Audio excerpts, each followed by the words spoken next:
Hello students, today we're going to start with the topic mineral nutrition. So let us begin. Uh, First and foremost, when I write about mineral nutrition, just let me increase the size. Okay. So whenever I write about minerals, okay, our topic is mineral nutrition, right? So basically, minerals are nothing but ions. Basically, they are inorganic substances.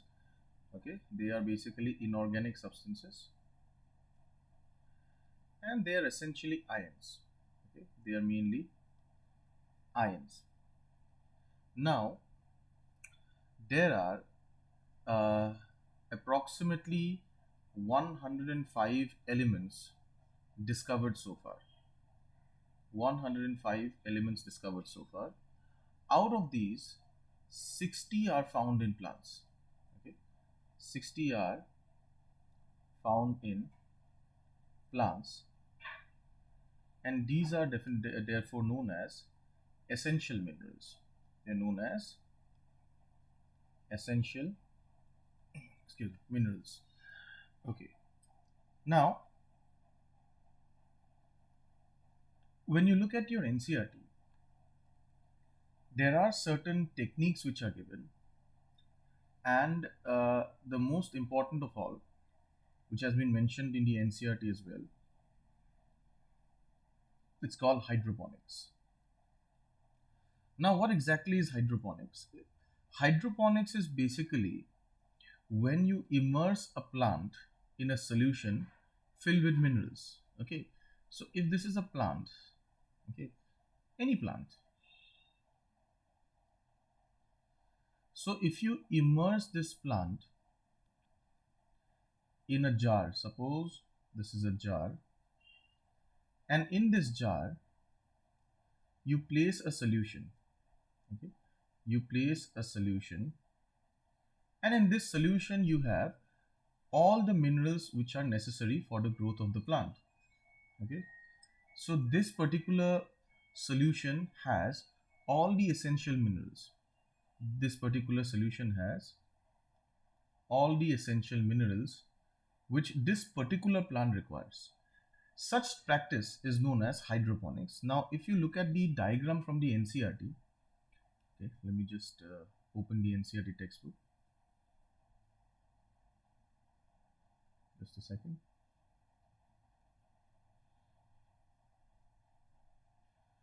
Okay, so if you look at the diagram from the NCRT, okay, you will find a structure like this. Okay, now what is this structure?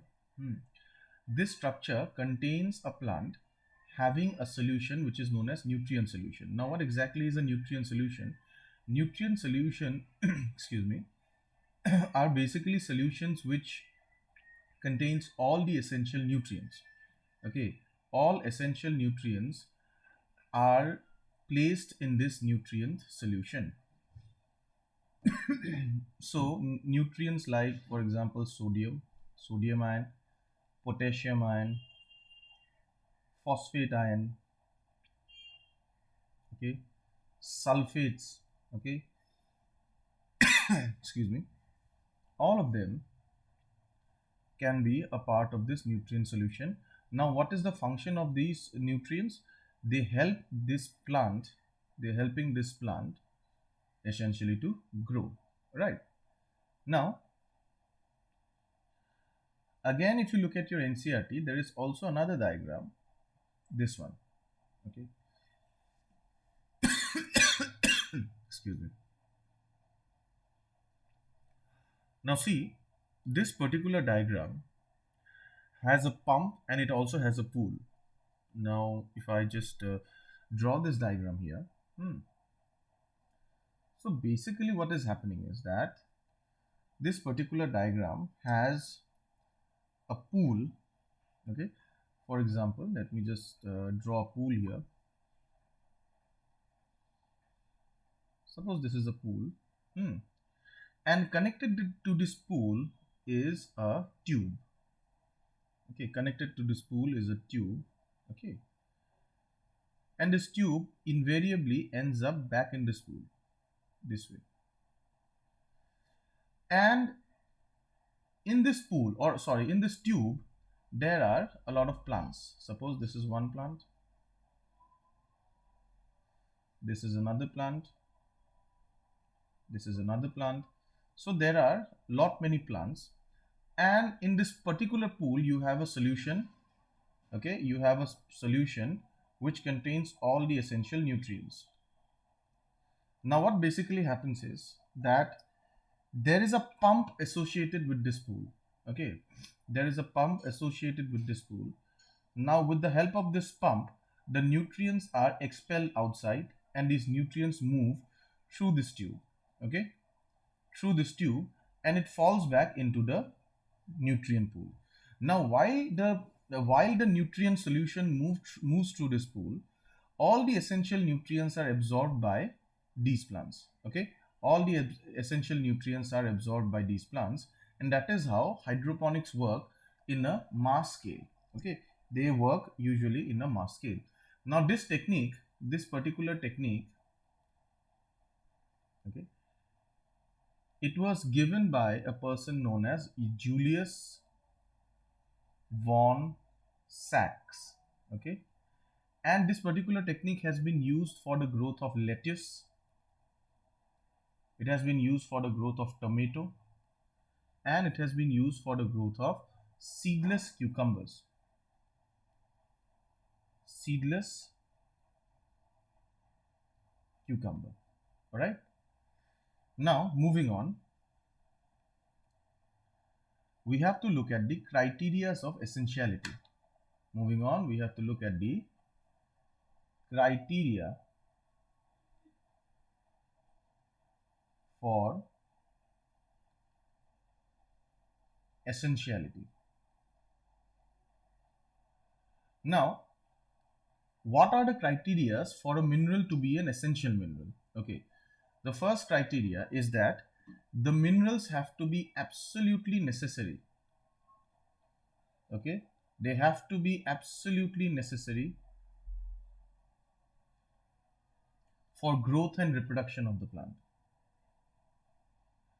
Okay, a particular mineral has to be absolutely necessary for the growth and reproduction of the plant. That's the first criteria. The second criteria is that the plant shall not be able to, the plant shall not be able to complete its life cycle.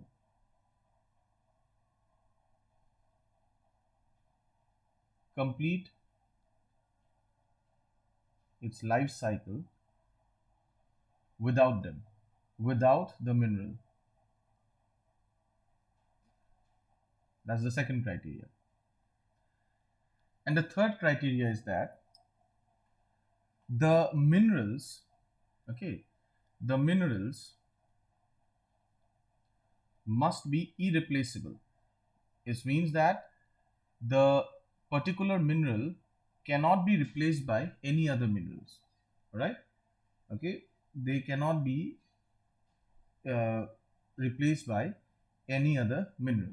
Okay, so now there are essentially 17 essential minerals. There are 17 essential minerals in plants.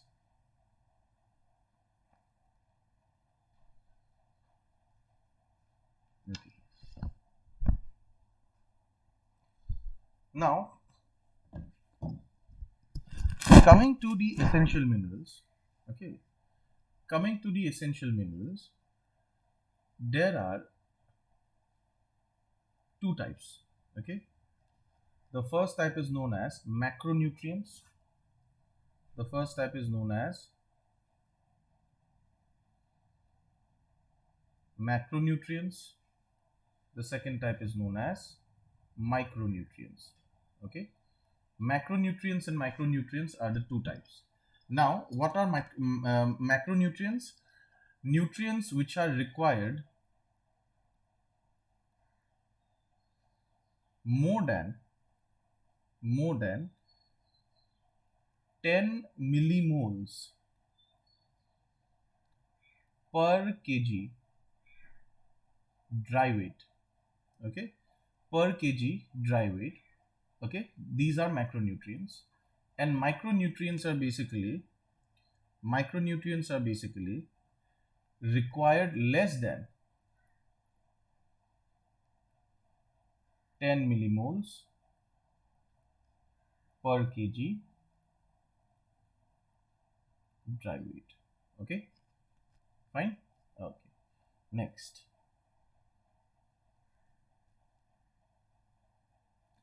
what are the macronutrients? Macronutrients includes carbon, hydrogen, oxygen, nitrogen, uh, potassium, calcium. Okay, potassium, calcium, magnesium. Okay, phosphorus and sulfur. Okay, so calcium, hydrogen, oxygen, nitrogen. Okay, then potassium, actually P, it should be K, not P, sorry, it should be K. Okay, then phosphorus and sulfur. What are the micronutrients? Micronutrients involves molybdenum, boron, zinc, manganese, copper, nickel, chlorine, and iron. These are the micronutrients. Okay, moving on.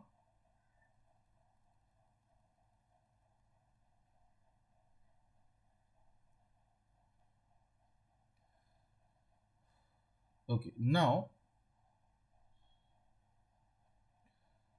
let us see about the different types of macronutrients. Okay, so macronutrients are essentially used for the following. We'll start with nitrogen. Okay, what does nitrogen do? First and foremost, nitrogen is an essential nutrient. Okay, it is an essential nutrient which, just a second. Okay, it is absorbed as nitrate, okay, or nitrite or ammonia. This is very important. Okay, what is nitrate? NO3 minus, or nitrite or ammonia. Okay, it is required by all parts of a plant, particularly meristematic tissues and metabolically active cells. The reason being that, see, nitrogen is required for the formation of proteins and nucleic acids. Okay, so if you make a nucleic acid, you will require nitrogenous base, right? So nitrogenous base requires nitrogen because DNA and RNA requires nitrogenous bases, right? And nitrogenous bases require nitrogen. Apart from that, proteins are made up of amino acids, right? So in order to form proteins, you need amino acids, and amino acids are also formed of nitrogen, right? So wherever there is DNA and RNA production or protein production or vitamin or hormone production, nitrogen is absolutely necessary. Okay, then comes phosphorus. Now phosphorus is absorbed by the soil, okay, in the form of phosphate ions basically. Okay, now phosphorus is found in the cell membrane. If you study about the cell the unit of life, you will, when you study about the plasma membrane, you will see that they are made up of the plasma membrane, the cell membrane or plasma membrane, as you may call it. They are made up of phospholipids, right? They are made up of phospholipids. So phospholipids में phosphorus चाहिए, right? Then nucleic acids, right? Nucleic acid में you need phosphate groups, right? So even in the formation of nucleic acids, you need phosphorus. Okay. Then comes it is required for all phosphorylation reactions. Why? Because ATP also has phosphorus, right? So phosphorus is very, very, very essential. Fine. Next comes potassium. Now it is absorbed as potassium ion K minus, right? This is required in more abundant quantities in meristematic tissue. Okay, meristematic tissues, buds, leaf, and root tips. See, if you notice all these areas, okay, leaf, buds, root tips, whatever, all of them, they are basically areas of growth, right? All of these areas are highly growing areas. So, in areas of growth, you need potassium. Okay. Now, it also helps to maintain the cation anion balance. Okay. It is also involved in protein synthesis and in the opening and closing of stomata. It also maintains turgidity of the cell. Now, what is turgidity? Okay. Suppose you have a plant cell. Hmm. You have a plant cell and you have high level of potassium within the plant cell. Okay, this makes the interior of the plant cell hypertonic, right? Because you have high amount of solute in the plant cell, this means that the interior of the plant cell is hypertonic. So what basically happens is that water enters or rushes in into the plant cell and thereby making the plant cell wall more turgid. Fine. Now next comes calcium. It is absorbed as calcium ions, right? It is required for meristematic tissues and differentiating tissues. Uh, it is used for the synthesis of cell wall because it is a part of middle lamella. Okay. Now, what basically is middle lamella? If you take two adjacent plant cell walls, okay, suppose this is a plant cell wall and this is another plant cell wall. So, in the middle of the two plant cell wall, there is this portion which joins the adjacent cells. This portion is known as the middle lamella, and middle lamella is made up of calcium pectate. Okay, it is made up of calcium pectate. So calcium is a part of integral part of the middle lamella. It accumulates in the older leaves uh, because it cannot be mobilized. Okay, if you go through the chapter of transport in plants, you will find that there is a section where it is given that certain minerals can be mobilized while certain minerals cannot be mobilized. Calcium is one such mineral which cannot be mobilized. The reason being that it is a part of the middle lamella, and if calcium is mobilized, the middle lamella will also crumble. So that is why calcium is not mobilized into newer parts of the plant and it accumulates in the older parts. Okay, it is involved in the normal functioning of the cell membrane, and it also has certain metabolic activities. Fine. Now coming to magnesium. Magnesium is absorbed in the form of Mg2 plus. Okay, it activates the enzymes of respiration, photosynthesis, and are involved in the synthesis of DNA and RNA. Magnesium is a constituent of the ring structure of chlorophyll and helps to maintain the ribosome structure. Now, chlorophyll, just like hemoglobin has iron, chlorophyll has magnesium. Okay, just like hemoglobin has iron, chlorophyll has magnesium. Okay. Now, if you look at the structure of magnesium, magnesium is responsible for a lot of enzyme activation. It is enzyme. It is magnesium activates. I'm just telling you, magnesium activates a lot of enzymes. One of them is Rubisco. Rubisco is an essential enzyme for the for dark reaction, right? It it also activates another enzyme which is known as phosphoenol pyruvate carboxylase.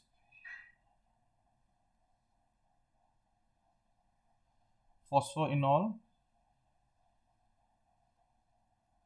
pyruvate carboxylase. Okay, which is also known as pepcase.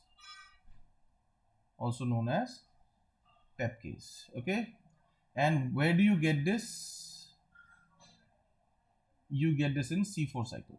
Okay, if you go through the chapter of photosynthesis, you will find that this enzyme is involved in the C4 cycle. Okay, then comes sulfate ion. Okay, uh, now there are two amino acids which contain sulfur, cysteine and methionine. Okay, and you also get sulfates in vitamins called thiamine, biotin and coenzyme A, as well as ferredoxin. So ferredoxin, if you go through the chapter respiration in plants, okay, you will find that there are certain iron sulfur centers, FES, okay, in ETS. In electron transport system, you will find certain iron sulfur centers. So this basically is ferredoxin. Okay, next, iron. It is absorbed in the form of ferric ion. And now this is basically, now we have entered into micronutrients. So till sulfur it was macronutrient. Now this is micronutrient. Okay. Now iron is absorbed in larger amounts as compared to other micronutrient. For the reason being that it is an essential part of ferredoxin, as I've just shown that ferredoxin also contains iron, right? Now ferredoxin and cytochrome, right, both of them are very essential for electron transport system, right? ETS may, it is very important. Now it can be reversibly oxidized to form Fe3 plus. Now when you lose an electron, okay, basically you're getting oxidized, right? So Fe2 plus to Fe3 plus basically means that you're losing an electron. Okay, so that is basically oxidation. Now there is an enzyme which it activates. Then the name of the enzyme is catalase, and it is also important for the formation of chlorophyll. Okay, these are few things that you have to memorize, because there is no other way. Then manganese, it is absorbed in the form of manganese ion or Mn2 plus. Okay, it is involved in photosynthesis, respiration and nitrogen metabolism. Okay, but the most important thing that you need to know, this is very important. If you remember, in photosynthesis, there was this process of water splitting, remember? Okay, right? Fine. In NCERT, it's given 2H2O, 4H plus, 4E minus, and 1 O2, right? Anyway, this is known as hydrolysis, या फिर this is also known as photolysis of water. Okay, this is also known as photolysis of water. Why? Because water splits in presence of light, right? Now, this basically happens in light reaction. This happens basically in light reaction of photosynthesis. Okay. Now, in order for the water to split, you need basically manganese ions. Okay, Mn2 plus. Now zinc absorbed as Zn ions. Okay, it is needed for the synthesis of a plant hormone known as auxin. Auxin is a plant hormone. Okay, then copper absorbed as cupric ions. Again, it is a part of ETS. Okay, like iron, it is reversibly oxidized, and it forms Cu minus to Cu2 plus. It is also an essential component of electron transport system. Okay, then comes boron. Okay, you have to remember this. Okay, how is it absorbed? Because it's quite complicated. It's not very easy. Boron is quite complicated in general, because there are a lot of things that it is very easy to forget. Now, boron is required for the uptake and utilization of calcium ions, membrane functioning, pollen germination, cell elongation, cell differentiation, and carbohydrate translocation. These are few things that you have to, read it once or twice. It will come to you, don't worry. Okay, then comes molybdenum, absorbed as molybdate ion. It is a component of several enzymes, including nitrogenase, nitrate, reductase, which participate in nitrogen metabolism. Now, nitrogenase and nitrate reductase, they are basically enzymes. Okay, they are basically what? Enzymes. And molybdenum helps in activation of these enzymes. Okay, and lastly, chlorine. It is absorbed as chloride ion, along with sodium and potassium. And just like potassium, it helps to maintain the cation and anion balance in cell. Okay, and just like manganese ions, it is also responsible for the splitting of water. Actually, the entire molecule is MnCl2. Okay, water splits into its constituent components in presence of MnCl2, right? So there is manganese and there is chloride ion. Okay, so these are the essential nutrients, after which in our next segment we are going to study about the critical concentration and the nitrogen cycle and finish off the chapter. For now, thank you.